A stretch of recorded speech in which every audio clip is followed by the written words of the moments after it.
In this video, let's try to see in detail about the very first component of user management, which is user details that we are seeing in the bottom of this section. So I have came to the code that we have customized previously, and I'm trying to open the user details, which is present inside the Spring Security Framework library with the package security.core.userdetails. So if we see here, this is a simple interface which have some abstract methods like what are the authorities associated by the user, password, username, and at the same time we also have all possible options that we can have in our application. Suppose I want to check whether my account is expired, whether my user account is locked, whether the credentials are expired in scenarios where we have to force the user to change his credentials every 60 days or 90 days. For such scenarios, we have his credentials non-expired. And at the same time, there might be scenarios where you want to lock your or disable your user for multiple authentication failures. So for such scenarios, we have is enabled, and at the same time we can also leverage is account non-locked. So again, this is just an interface. Suppose I don't have a very big application where there is no need for me to create my own user schema. In such scenarios, we can go with the sample implementation provided by the Spring Security itself, which is user. So if you see here, they also put in the comments, see the user for a reference implementation. That means in a scenarios where I don't have major requirement and I'm good with whatever Spring Security schema is providing like username, password, authorities, then we can leverage user class. If you see here, user class implements our user details. It has variables of password, username, authorities, and the booleans which indicates whether my account is active or not. We have to make sure these variables name should not be changed because these are the things that understand by our Spring Security.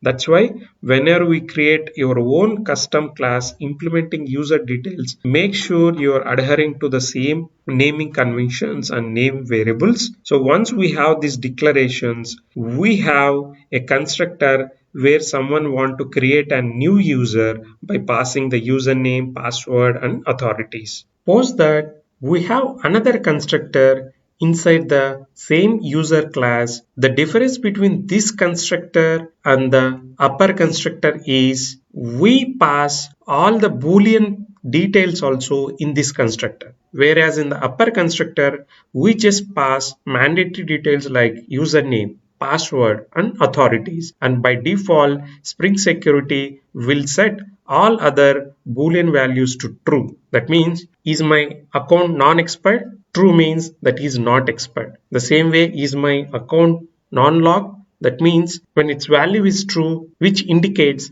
account is not locked. It's a positive scenario. That's why by default it is setting to true so that our user will be processed with the correct username and passwords provided. But if you have a scenario where you have your own logic of determining whether account is non-expired or non-locked from the value stored from your database, you are free to pass those details also. Accordingly, the user object will be built using this constructor. So whenever we are using these constructors and trying to create an user object of user details interface implementation, we have a getter methods which are initially abstract methods inside this user details interface, and all those abstract methods have been implemented here by returning the values that we received when we are creating a user object using its constructor. And at the same time, this user class, which is by default implemented by our Spring Security people,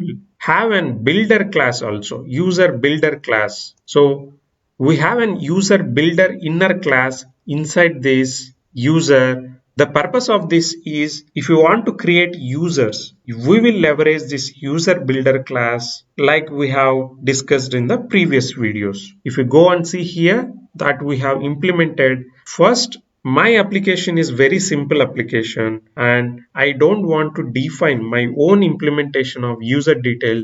That's why I'm going ahead and using the default implementation provided by the Spring Security, which is user. And with user, I'm trying to create with the username, password, authorities by using the build. So this is one of the way. The other way is by directly calling the constructor with the values by passing in the constructor arguments.